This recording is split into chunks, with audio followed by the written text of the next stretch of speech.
এখানে আলোর কথা বলা হয়েছে, নূরের কথা বলা হয়েছে। সেই নূর আমাদের সবার ভিতরে আছে। সেই নূর যদি না থাকতো তাহলে আমরা বেঁচে থাকতে পারতাম। আবার মোহাম্মদী নূর, আর সেই নূরটাই হলো রুহু, রুহুটাই হলো আলো। এই রুহু যদি না থাকে, আলো যদি না থাকে, তাহলে আমরা পৃথিবীর বুকে কেউ বাঁচতে পারবো না।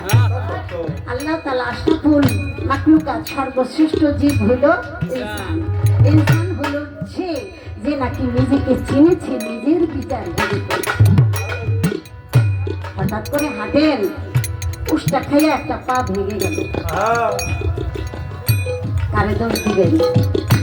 একটু চোখ বন্ধ করে আপনি একটু পিছনের দিকে যায় দেখেন না, এই পাও দিয়া কোন বেদবিটা করছে। তাহলে একটু পরিচয় হয়ে যায়, তাহলে আর কাউকে দোষাদোষি করানো লাগে না। আমার মতো, আমার জন্য, আমার কাছে আমি এত বড় ইবলিশ, এত বড় জালিম, এত বড় জালিম দ্বিতীয় আর কেউ নাই। আমার জন্য আমি সবচেয়ে বড় জালিম, আমি সবচেয়ে বড় জুলুম করি আমি আমার প্রতি। এই জন্য আল্লাহ বলেছে, আমি রহমান আর রাহিম, আমি দয়া মায়া রহমত নিয়ে অপেক্ষা করি তোমার জন্য, কিন্তু তুমি তো তোমার প্রতি জুলুম করো। তুমি তোমার প্রতি যে জুলুম করো, এই জুলুম এক প্রতিপক্ষ শত্রু করতে পারে না। এজন্য বলা হয়েছে তুমি তোমাকে চেনো। এই যে পা ভাঙার কথা বললাম না, পাটা কেন ভেঙে গেল? হঠাৎ করে কেন ঘরে আজকে বসে গেলেন? কারণ আপনি বেশি করে খেয়েছিলেন। এই পা আপনি কোথায় তুলছেন? আপনি তো ইনসান, আপনার তো ইনসাফ করে চলতে হবে। আপনি এদিক দিয়ে যাবেন, ঠিক আছে? জাত যাবে আপনার? জাত যাবে না, জাত থাকবে। এটার নামই হলো জাতি মানুষ, যার কাছে আদব আছে, যার কাছে নমনীয় বিনয় আছে, যে আরেকজনকে সম্মান দিতে পারে। যার সম্মান আছে সেই কেবল সম্মান দিতে পারে। যার নিজের সম্মান নাই, সে আরেকজনকে সম্মান দিবি কোত্থেকে? এজন্য আল্লাহ বলেছেন আদবি ইনসান।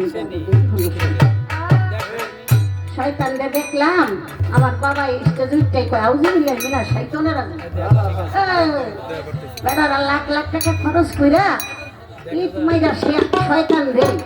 আর আমার সময় সোনার গাঁটটি লই আহে, কয় সোনা দানা এটা কি লোভ লালসা না? আর লোভ লালসাই তো শয়তান। কোন শয়তান ইট মাইরা আইলো? হাইতি শয়তান লই গেল গাঁটটি। কি বাবা, শয়তান কি বাইরে? শয়তান তো আমি, আমার দিকে আমি তো শয়তান।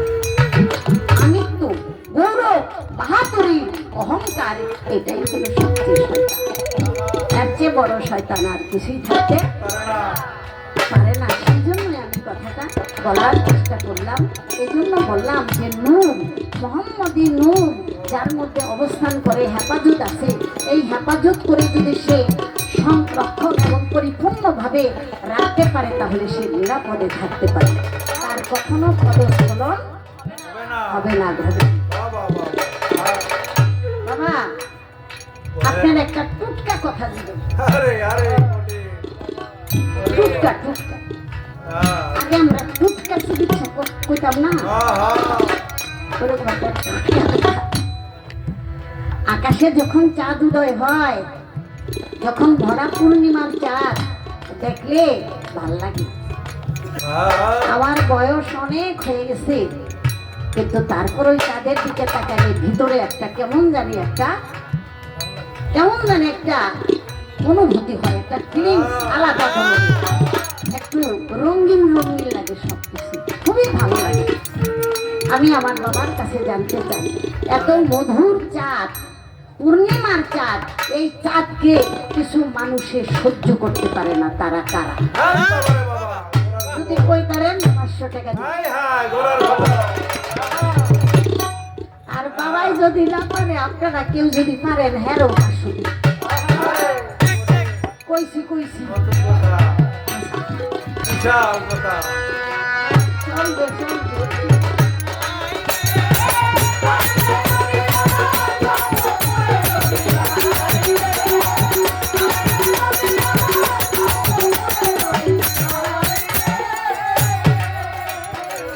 হাতে কুরান খানি ললাটে নুরানি আরে শাহাদাতের বাণী নবী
গানটা অনেক